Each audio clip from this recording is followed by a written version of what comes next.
Polytechnic first year first semester registration process কিন্তু আমি তোমাদের স্টেপ বাই স্টেপ দেখাবো। 2021-22 শিক্ষাবর্ষে তোমরা যারা ভর্তি হয়েছো তোমাদের registration process step by step এই ভিডিওতে দেখাবো। তো তার আগে অবশ্যই কিন্তু চ্যানেলটিকে সাবস্ক্রাইব করে আমাদের পরিবারের সদস্য হয়ে ওঠো এবং ভিডিওটিতে লাইক করে সকল বন্ধুদের মধ্যে শেয়ার করে দাও। এই গুরুত্বপূর্ণ পোর্টাল যেটা রয়েছে West Bengal state council of technical and vocational education, তার লিঙ্ক আমি ডেসক্রিপশন বক্সে দিয়ে দেবো। তোমরা সেখান থেকে সরাসরি এই পোর্টালে চলে আসবে এবং এখানে অনলাইন রেজিস্ট্রেশন তোমাদের যে ট্যাবটা থাকছে সেখানে ক্লিক করবে। দেন কিন্তু তোমরা এন্টার হয়ে যাবে অনলাইন রেজিস্ট্রেশনের পোর্টালে।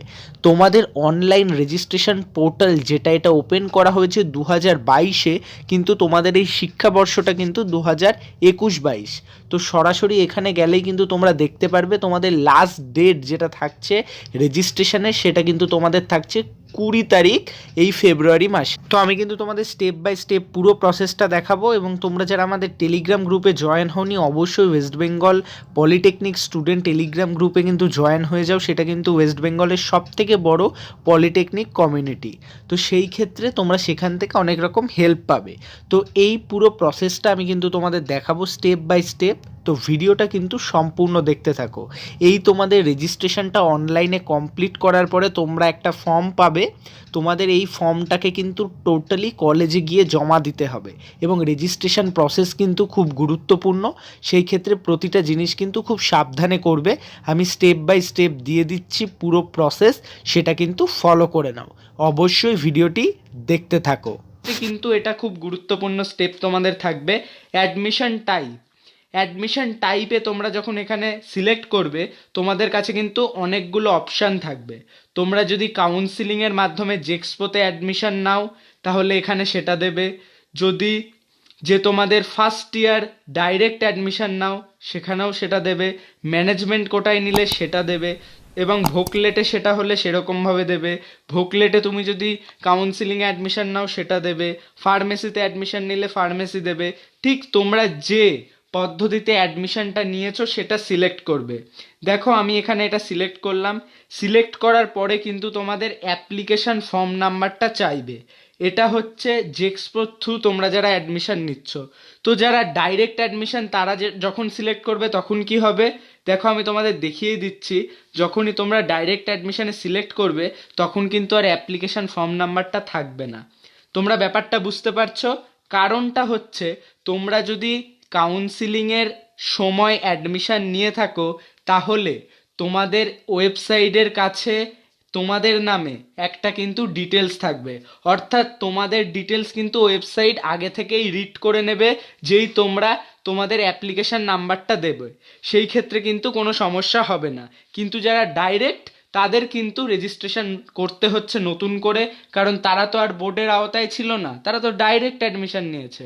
তো সেই ক্ষেত্রে কিন্তু তোমাদের এইখানে ডিটেলসগুলো ফিল আপ করতে হবে। এখানে তোমরা নির্দিষ্ট ডিটেলস এইভাবে ফিল আপ করবে। আর যাদের আগের থেকেই কাউন্সিলিংয়ের মাধ্যমে অ্যাডমিশন নিয়েছো তোমরা জাস্ট তোমাদের অ্যাপ্লিকেশন ফর্ম নাম্বার দিয়ে রেজিস্টার নাও করবে। তো তোমরা যখনই রেজিস্ট্রেশন বাটনটা ক্লিক করবে, যারা কাউন্সিলিং থ্রু অ্যাডমিশন নিয়েছো তোমরা দেখতে পারবে তোমাদের যে ডিটেলসগুলো সেখানে চলে আসবে। সেই ডিটেলস বলতে এখানে পার্সোনাল ডিটেলসকে বোঝাচ্ছে। এখানে তোমাদের নিজস্ব নাম, বাবার নাম, মার নাম, date of birth, institute name, department, mobile number, এগুলো সব এখানে কিন্তু তোমাদের ফার্স্ট পেজে পুট করতে হবে। তো ভিউয়ার্স তোমরা কিন্তু বুঝলে, ফার্স্ট পেজে কিন্তু তোমাদের এই জিনিসগুলো পুট করতে হবে এবং সেখানে তোমাদের কি করতে হবে, সেখানে তোমরা যারা ডাইরেক্ট অ্যাডমিশন নিচ্ছ সেখানে কিন্তু তোমাদের ডিটেলসগুলো তোমাদের নিজেদের লিখতে হবে এবং সব শেষে কিন্তু তোমাদের একটা পাসওয়ার্ড ক্রিয়েট করতে হবে। হ্যাঁ ভিউয়ার্স, তোমাদের কিন্তু একটা পাসওয়ার্ড ক্রিয়েট করতে হবে এবং যে তোমরা পাসওয়ার্ডটা ক্রিয়েট করবে তার জন্য কিন্তু একটা সিকিউরিটি কোশ্চেন এবং অ্যান্সার থাকবে, সেটারও কিন্তু তোমাদের একটা অ্যান্সার দিতে হবে। পাসওয়ার্ডটা ক্লিক করার পরে তোমরা যখনই সেইখানে ক্লিক করবে তারপরে কিন্তু তোমাদের কাছে নতুন একটা পেজ চলে আসবে এবং সেখানে কিন্তু তোমাদের অ্যাডমিশন টাইপ দেখাবে, ইউজার আইডি, নাম, বাবার নাম, ডেট অফ বার্থ এবং নতুন যে জিনিসগুলো থাকবে সেগুলো হচ্ছে তোমাদের ক্যাটাগরি, রিলিজিয়ন, জেন্ডার, তোমরা ফিজিক্যালি চ্যালেঞ্জ কিনা, এক্স সার্ভিসম্যান কোটা আছে নাকি, এবং ন্যাশনালিটি। তো এখানে কিন্তু তোমাদের এই ডিটেলসগুলো তোমাদের নির্দিষ্টভাবে ফিল আপ করতে হবে। তোমাদের জেন্ডার, তোমরা ফিজিক্যালি চ্যালেঞ্জড কিনা, তোমরা এক্স সার্ভিসম্যান কোটা বিলং করছো কিনা, এই সব ডিটেলসগুলো ফিল আপ করার পরে তোমাদের সেভ অ্যান্ড নেক্সট করতে হবে। সেভ অ্যান্ড নেক্সট করার পরে তোমাদের যে পেজটা আসবে সেখানে কিন্তু তোমাদের নিজস্ব যে তোমাদের অ্যাড্রেস সেটা এখানে প্রোভাইড করতে হবে।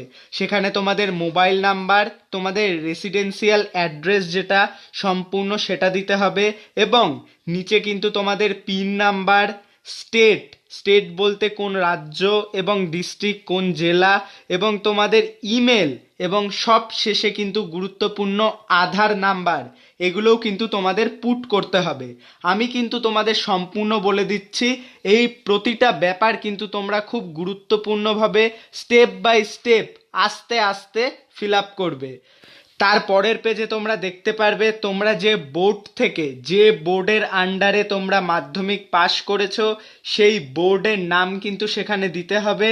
তো বেশিরভাগ স্টুডেন্টই ওয়েস্ট বেঙ্গল বোর্ড থেকে পাশ করেছে, তো সেই বোর্ডের নামই তারা সেখানে দেবে, এবং তারপরে কিন্তু তোমাদের ইয়ার অফ পাসিং দিতে হবে, এবং তোমাদের যে মাধ্যমিক এবং তার ইকুইভ্যালেন্ট এক্সামে যে তোমাদের অ্যাভারেজ রয়েছে সেটাও কিন্তু এখানে পুট করতে হবে। তারপরে তোমাদের নির্দিষ্ট রেজিস্ট্রেশন নাম্বার মাধ্যমিকের এবং মাধ্যমিকের রোল নাম্বারও কিন্তু এখানে তোমাদের দিতে হবে। ম্যাথস এবং ফিজিক্যাল সায়েন্স, ইংলিশ, সেই যে সাবজেক্টগুলো তারও কিন্তু নাম্বার তোমাদের এখানে পুট করতে হবে। তারপরেই তোমরা দেখতে পারবে তোমাদের স্কুল নেম এবং স্কুল ডিস্ট্রিক্ট, তোমাদের স্কুলের নাম এবং স্কুলটা কোন জেলাতে সেটাও কিন্তু তোমাদের এখানে দিতে হবে। তারপরে তোমরা যেই সেভ নেক্সট করবে সেখানেও কিন্তু তোমাদের যে ডিটেলসগুলো সেখানে আপলোড হয়ে যাবে, এবং তারপরে কিন্তু তোমাদের দেখিয়ে দেবে যে তোমরা যে অ্যাডমিশন নিয়েছো, কোন কলেজে নিয়েছো, কিভাবে অ্যাডমিশন নিয়েছো, অ্যাডমিশন টাইপ এবং তোমার ডিপার্টমেন্ট। এবং তারপরে কিন্তু খুব গুরুত্বপূর্ণ দুটো কোটা তোমাদের সামনে দেখাবে। তোমরা কি LLQ কোটার আন্ডারে অ্যাডমিশন নিয়েছো নাকি TFW কোটার আন্ডারে অ্যাডমিশন নিয়েছো। যদি তোমরা এর মধ্যে কোনো কোটার আন্ডারে অ্যাডমিশন নিয়ে থাকো অবশ্যই এখানে ইয়েস করবে, আর যদি কোনো কোটার আন্ডারে অ্যাডমিশন না নিয়ে থাকো নো করে সেভ এবং নেক্সট করে বেরিয়ে যাবে। তারপরেই কিন্তু তোমরা এখানে দেখতে পারবে তোমাদের কিছু ডকুমেন্টস এখানে আপলোড করতে হবে। তোমরা পাশে দেখেই নিচ্ছ যে ফটোগ্রাফের সাইজ থাকবে নির্দিষ্ট, সিগনেচারের নির্দিষ্ট সাইজ থাকবে, এবং তোমাদের যে অ্যাডমিট কার্ড মাধ্যমিকের এবং তোমাদের যে মাধ্যমিকের রেজাল্ট বা মার্কশিট তারও কিন্তু নির্দিষ্ট একটা সাইজ থাকবে। তো সেই সাইজগুলো অনুযায়ী কিন্তু তোমাদের এখানে সিগনেচার, ফটোগ্রাফ, মাধ্যমিকের অ্যাডমিট এবং মার্কশিট সেগুলো কিন্তু এখানে তোমাদের প্রোভাইড করতে হবে। মার্কশিট প্রোভাইড করার পরেই পরের পেজে কিন্তু তোমাদের সমস্ত ডিটেলস চলে আসবে। তারপরে কিন্তু তোমাদের পেমেন্টটা করতে হবে, যে নির্দিষ্ট তোমাদের পেমেন্ট থাকবে, যার যত টাকা সেই অনুযায়ী কিন্তু তোমাদের পেমেন্টটা করতে হবে। তার জন্য কিন্তু কিছু মেথড রয়েছে, তোমরা debit card, credit card, net banking, UPI বিভিন্ন মাধ্যমে কিন্তু তোমাদের পেমেন্টটা কমপ্লিট করতে পারবে, এবং পেমেন্ট কমপ্লিট করার পরই কিন্তু তোমাদের কাছে নতুন একটা পেজ চলে আসবে, এবং সেখানে তোমরা দেখতে পাবে দেখাবে ওয়েটিং ফর ইনস্টিটিউট অ্যাক্টিভেশন বা ইনস্টিটিউট ভেরিফিকেশান। তো তোমাদের ইনস্টিটিউট থেকে এটা ভেরিফাই হলেই কিন্তু তোমাদের রেজিস্ট্রেশন প্রসেসটা কমপ্লিট হয়ে যাবে। তারপরে তোমাদের অরিজিনাল ডকুমেন্টস তোমরা যেই কলেজে সাবমিট করে দেবে সেটা কিন্তু কলেজ তোমাদের দেখে একেবারে তোমাদের রেজিস্ট্রেশন কিন্তু সম্পূর্ণ ডান হয়ে যাবে। হ্যাঁ ভিউয়ার্স, এই ভিডিওতে কিন্তু আমি তোমাদের full step by step registration process সম্পর্কে বললাম এবং তোমাদের প্রায় সম্পূর্ণই দেখানোর চেষ্টা করলাম। তো ভিডিওটি ভালো লাগলে অবশ্যই লাইক করো এবং যত তাড়াতাড়ি সম্ভব ভিডিওটি তোমার সকল বন্ধুদের মধ্যে শেয়ার করো। প্রো টেকনিক্যাল জিনিয়াস ইউটিউব চ্যানেলের সাথে থাকো, সকল ইনফরমেশন সবার আগে পেতে থাকো। যারা এখনও আমাদের ফেসবুক পেজ এবং ইনস্টাগ্রামে জয়েন হওনি, তোমাদের বলছি অবশ্যই আমাদের ফেসবুক পেজ এবং ইনস্টাগ্রামে জয়েন হয়ে যাও এবং টেলিগ্রাম গ্রুপ এবং হোয়াটসঅ্যাপ গ্রুপগুলোতেও কিন্তু জয়েন হয়ে যেতে পারো। সেখানেও কিন্তু আমরা সমস্ত আপডেট সবার আগে দিই। আর ওয়েস্ট বেঙ্গল টেকনিক্যাল স্টুডেন্ট নামে যে ফেসবুক গ্রুপটা রয়েছে সেখানে কিন্তু তোমরা সমস্ত রকমের আপডেট পেয়ে যাবে। প্রো টেকনিক্যাল জিনিয়াস চ্যানেলটিকে এখনও যারা সাবস্ক্রাইব করনি, তোমাদের উদ্দেশ্যে বলছি প্লিজ চ্যানেলটি সাবস্ক্রাইব করে নাও। আর যারা আগে থেকেই করেছো তাদের অসংখ্য ধন্যবাদ।